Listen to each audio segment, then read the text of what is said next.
네, 오늘 말씀의 제목은 그리스도의 삶이 천국이다라는 말씀으로 함께 하나님의 말씀을 나누도록 하겠습니다.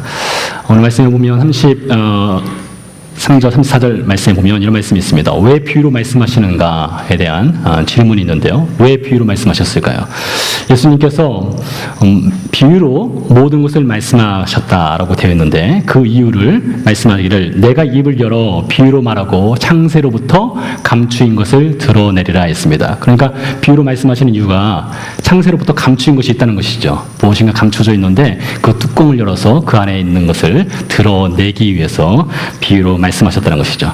마치 선물 상자와 같습니다. 선물 상자를 뜯기 전에는 그 안에 무엇이 있는지 모를 수 있지 않습니까? 선물 상자를 풀었을 때에 그 안에 놀라운 무엇인가 있겠죠. 그런 것처럼 창세로부터 감추인 것을 알려주기 위해서 예수님께서 비유로 말씀하셨다 했습니다. 근데 오늘 예수님께서 이 말씀, 내가 입을 열어 비유로 말하고 창세로부터 감추인 것을 드러내리라, 이 말씀은 어디에서 빌려온 말씀인가 하면 시편 78편에서 예수님께서 빌려 오셔서 사용하신 말씀입니다. 여러분, 시편 78편은 상당히 깁니다. 아마 72절까지 있는 걸로 알고 있습니다. 시편 78편은 어떤 내용의 시인가 하면 이스라엘 백성들이 출애굽을 해서 다윗 시대까지의 삶을 아주 짤막하게 정리를 했습니다. 그러니까 여러분, 우리가 성경을 읽다 보면 가끔 성경에 그 요약본이 나올 때가 있어요. 요약본. 특별히 사도행전 7장에 보면 스데반 집사가 설교할 때에 아브라함 시대 때부터 해가지고 예수님 이전까지를 아주 짤막하게 요약을 했습니다. 성경을 읽기 약간 귀찮아 하시는 분들은 그렇게 성경 요약본만 읽어도 성경의 내용이 이런 내용이구나를 알 수 있겠죠. 그런 것처럼 시편 78편도 요약본인데 이 78편의 요약본은 어떤 것이냐?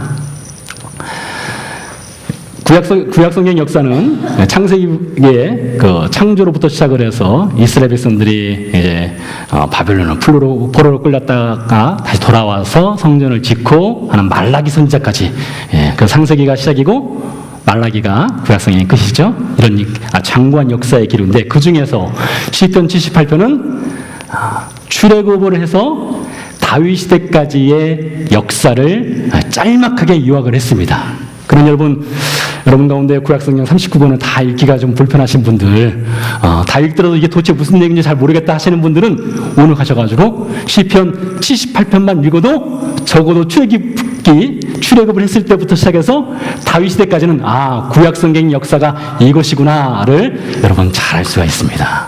한번 읽어보시기 바랍니다. 가끔 이렇게 말씀을 드려도 읽지 않을 것을 제가 알기 때문에 좀 말씀을 제가 드리는 것이 낫겠다, 이런 생각이 듭니다. 시편 78편은 도대체 어떤 내용이냐? 이런 내용입니다.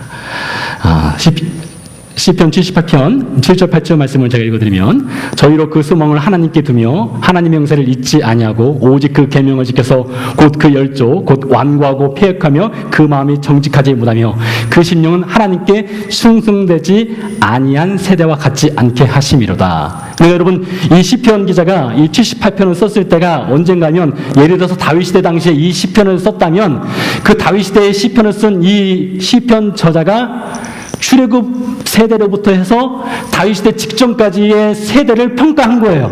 우리 선조들, 우리 선배들이 어떻게 살았느냐? 그들은 완고하고 폐역하고 그 마음이 정직하지 못하다겠습니다. 여러분, 완고하다는 뜻을 이미 말씀드렸는데 마음에 무엇이 겠다고요?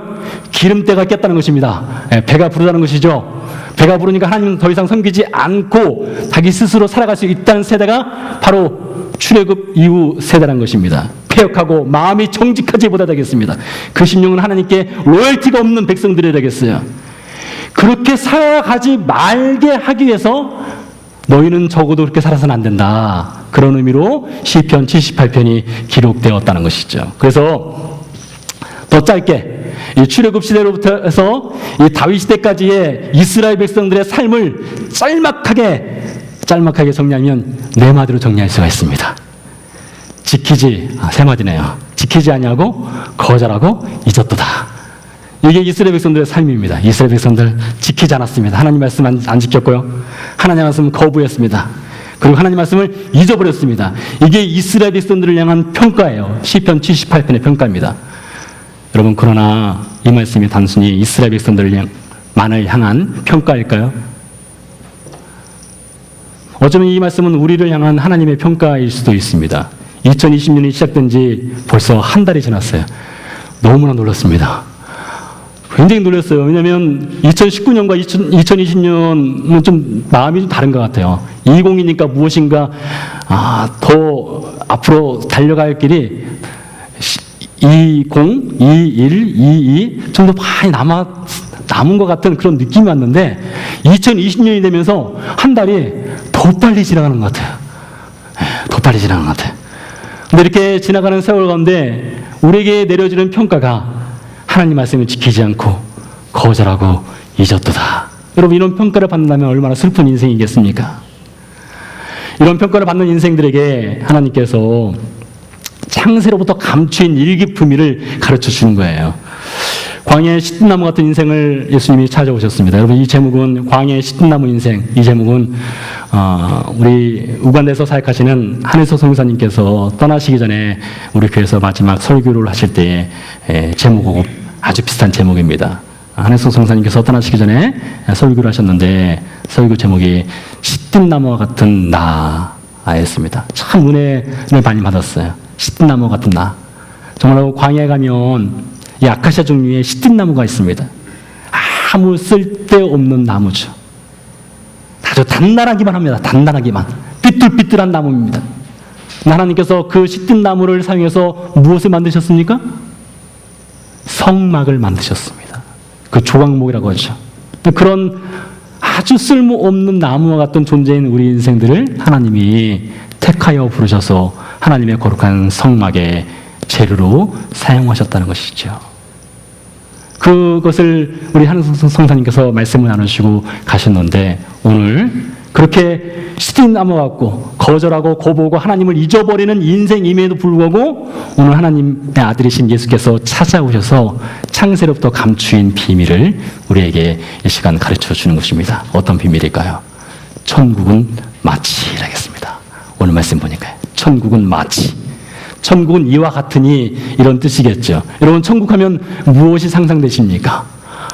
이렇게 찬란한 황금빛으로 물들어 있는 이 천국을 상상할 수가 있습니다.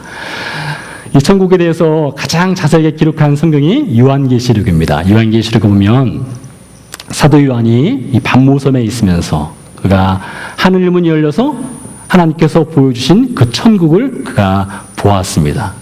그가 봤던 천국은 생명수강이 흐르고 과일나무가 심겨져 있고 그리고 온갖 보석으로 장식된 천국이었습니다. 정말로 아름다운 천국을 그가 인간의 그 제한된 말로 그가 기록을 하였습니다. 우리가 훗날 들어가게 될 그 나라예요. 별로 감흥이 없으신 것 같은데 차라리 이 땅에서 50평짜리 집을 갖고 있는 것이 훨씬 낫지 그런 생각 갖고 있는지 모르겠습니다. 가끔 그런 생각합니다. 하나님께서 그 언젠가 우리를 천국으로 인도하셨을 때 가서 우리가 들어가서 살게 될 그 나라가 그리고 그 집이 너무나 황홀하고 아름다워서 정말로 이렇게 웃다가 입이 이렇게 찢어지지 않을까 이런 생각도 해보곤 합니다. 이 땅에서 사는 집들은 사실 별로 참 그럴 때가 안 좋을 때가 물론 그렇지 않습니까? 우리 김영주 선생님 사셨던 집이 세네갈을 떠나자마자 집이 폭삭 가라앉았었습니다.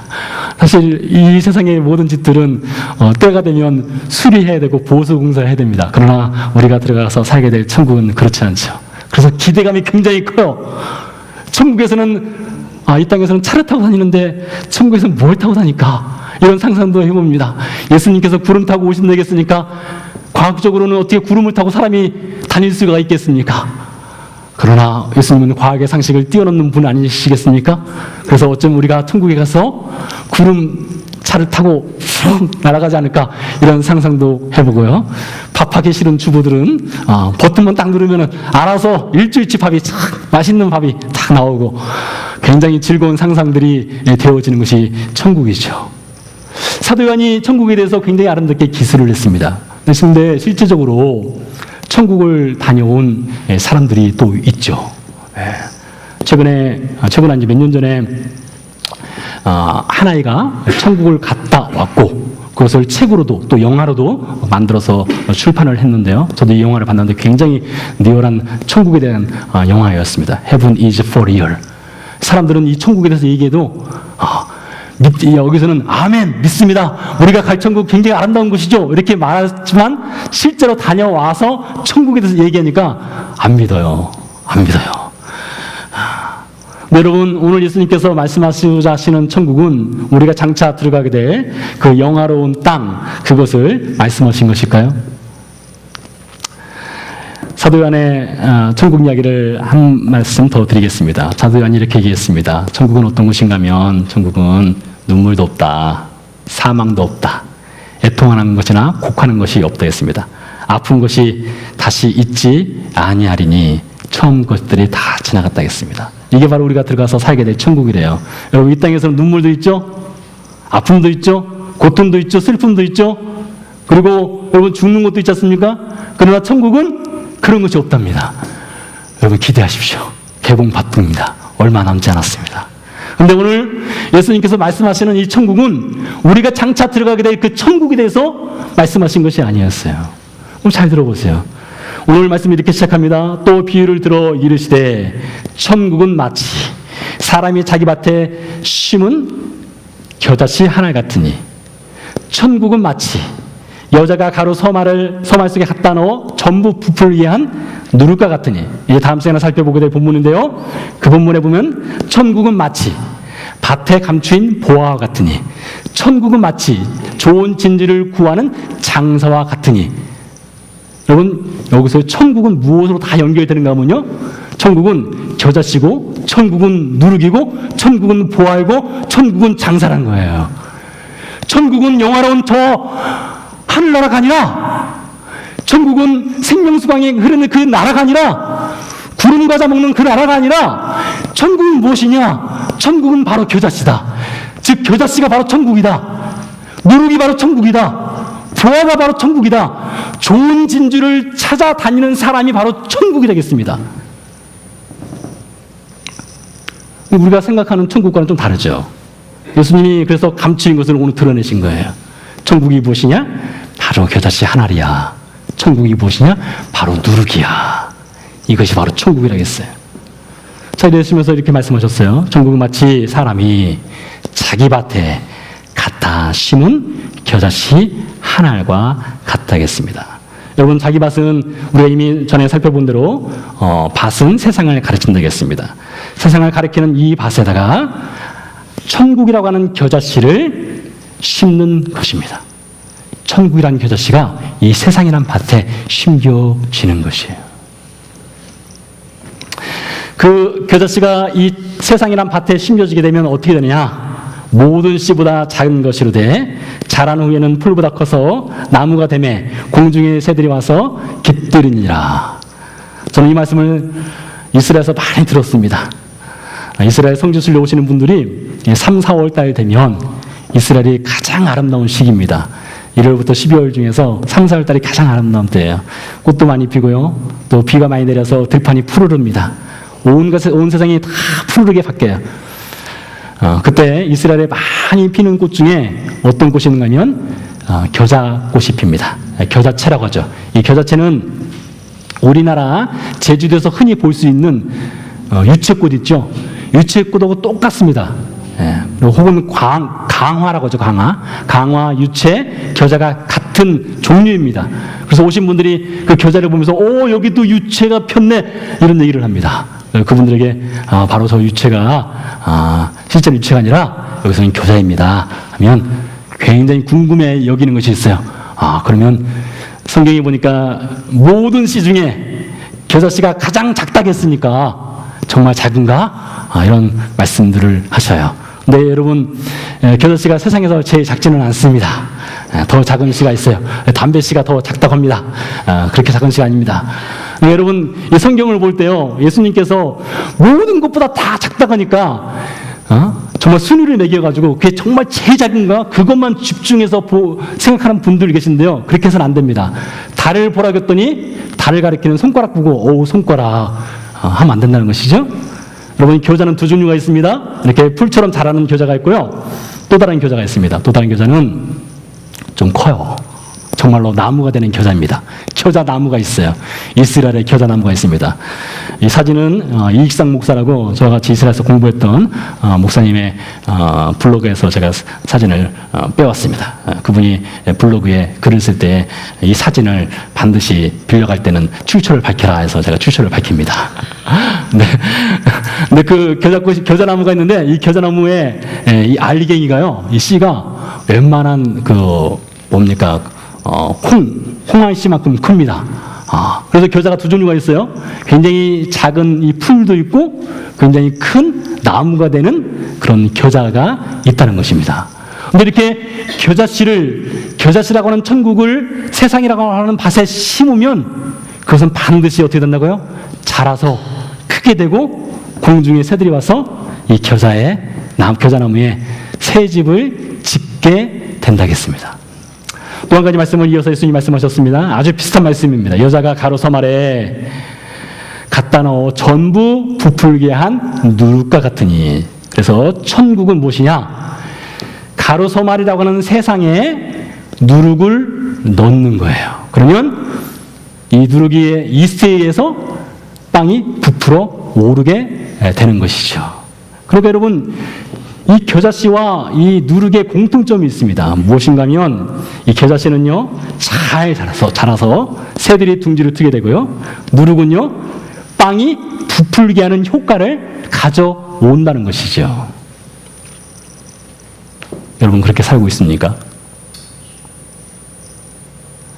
오늘 예수님께서 천국은 우리가 장차 들어가야 될 그 나라만 아니라 이 땅에 살아가고 있는 교자씨, 바로 우리가, 이 땅에 살아가고 있는 우리 누룩이, 우리가 바로 천국이다. 오늘 이 말씀을 하신 거예요. 근데 과연 우리가 이 땅에서 장차 들어갈 그 영화로운 나라, 그 천국만을 소망하지 않고 이 땅에서도 우리가 그 교자씨의 천국으로서, 그 누룩으로서 천국 백성의 삶을 살아가고 있는가? 오늘 예수님께서 우리에게 던져주시는 질문입니다. 우리 예수님께서요, 이 땅에 오셔서 많은 일들을 하셨는데 그 많은 일들은 무엇인가 하면 이 땅에서 천국 백성은 어떻게 살아가는가를 예수님이 직접 보여주시는 삶을 살았습니다. 놀랍게도요, 예수님께서 마태복음 5장에서 마태복음 7장 사이에 산상수훈이라고 하는 아주 기가 막힌 말씀을 전하셨습니다. 산상수훈 마지막에 가서 그 산상수훈을 들었던 이스라엘 백성들이 이구동성으로 고백하는 말이 참으로 놀라운 말씀이다. 이런 말씀은 우리가 서기관이나 바리새인을 통해서 들어본 적이 없는 말씀이다. 이렇게 이야기를 할 정도였습니다. 근데 학자들이 찾아보면요, 예수님께서 산상수훈으로 마태복음 5장에서 7장까지 전하신 말씀의 거의 대부분은요, 예수님이 스스로 만들어낸 메시지가 아닙니다. 그 전에 아무도 하지 않았던 얘기를 예수님이 하신 것이 아니에요. 그 당시에 많은 랍비들이 이미 했던 이야기들을 예수님이 반복해서 하신 것들이 대다수입니다. 전혀 새로운 것을 예수님이 말씀하신 것이 아니란 것이죠. 그럼에도 불구하고 이스라엘 백성들이 참으로 놀랍다. 권세 있는 교훈이다. 이전에 들어보지 못했다. 이렇게 얘기했습니다. 왜 그랬을까요? 말은 누구나 다 잘할 수 있습니다. 목사도요, 설교 2년, 3년, 4년 지나다 보면요, 이렇게 원고 없이 설교할 수 있어요. 익숙해지면 다 할 수 있습니다. 익숙해지면요. 말은 누구나 다 잘할 수 있는데 그 말이 실천되는 삶이 그 말과 함께 가지 아니하면 그 말이 빈 깡통이 되는 것이에요. 그러니 그 당시에 이스라엘 백성들이 예수님을 향해서 참으로 놀라운 권세의 말씀입니다. 이렇게 말하였던 이유가 무엇일까요? 당신이 말한 것은 이미 우리가 랍비들을 통해서, 서기관들을 통해서, 바리새인들을 통해서 들었지만 그들은 말만 하고 그 삶을 보여주지 않았는데 당신은 말을 하고 그것을 삶 속에서 보여주시는군요. 그래서 예수님의 교훈이 권세에 있는 것이었습니다. 그래서 예수님의 말씀이 힘이 있는 것이에요. 그러신 예수님께서 이 땅에 오셔서 사람으로서 살아가면서 무엇을 보여주시는가 하면 천국 백성, 겨자씨와 같은 천국 백성, 누룩과 같은 천국 백성은 이 땅에서 어떻게 살아가는가를 친히 보여주셨습니다. 가르치셨고요. 병자를 고치셨고요. 가난한 자를 만나셨고요. 병든 자를 고치셨고요. 눈물과 한숨 속에 있는 백성들을 찾아가셔서 위로하셨고요. 심지어 그 자신을 생명을 우리를 위해서 내어 주셨습니다. 이게 바로 천국 백성의 삶이라는 것이에요. 오늘 기도하면서 이런 생각을 해봤습니다. 왜 우리 선교사님들이 선교제에 나가서 이 복음을 전할 때에 왜 현재 있는 사람들이 그 오랜 전통과 오랜 종교의 습성에 빠져 있는 사람들이 낯선 이국 땅에서 온 선교사회가 전하는 그 복음 메시지를 듣고 그들이 목숨을 걸고 개종을 하게 될까? 왜 그런 일들이 발생할까를 생각을 해봤습니다. 그러면서 죄송하게도 제가 오늘 우리 김영주 성사님과 김영미 성사님을 상상을 해보았습니다. 20년 동안 니게르와 세네갈에서 사역하실 때에 이슬람권에서 사역한다는 것 자체가 굉장히 어려운 선교지입니다. 다른 어떤 종교보다 이슬람이라고 하는 종교가 굉장히 강하죠. 기독교상으로 강한 종교입니다. 이 종교들은요, 그들이 갖고 있는 경전이 있으면 이 경전이 있는 종교는 참으로 뚫고 들어가기가 힘들어요. 불교도 그렇죠. 이슬람권도 그렇죠. 굉장히 힘듭니다. 경전이 있다는 것은 이 아주 체제가 잘 잡혀 있다는 것이거든요. 근데 그 안에 들어가서 예수 그리스도의 복음을 전했는데 그 현지에서 수십 년 동안, 수백 년 동안 대를 이어서 이슬람 종교를 갖고 있던 사람들이 어떻게 예수 그리스도 앞에서 예수 그리스도 앞에 그 자신의 무릎을 꿇고 그들이 섬겼던 그 알라를 버리고 살아계신 하나님께 돌아올 수 있었을까? 단순히 말하였기 때문에 그럴까요? 복음의 ABC들을 아주 클리어하게 증거했기 때문에 그럴까요? 저는 그렇지 않다고 생각합니다. 무엇을 보느냐? 그 안에서 천국 백성의 삶을 보기 때문이에요. 이슬람 종교가 갖지 못한 혹은 다른 종교가 갖지 못한 그 천국 백성의 삶을 그 현장에서 살아가고 그것을 보여주기 때문에 그것을 보고 그 말과 삶이 일치가 되니까 그걸로 인해서 사람들이 주 앞에 돌아오게 된다는 것이죠. 예수님이 그렇게 사셨습니다.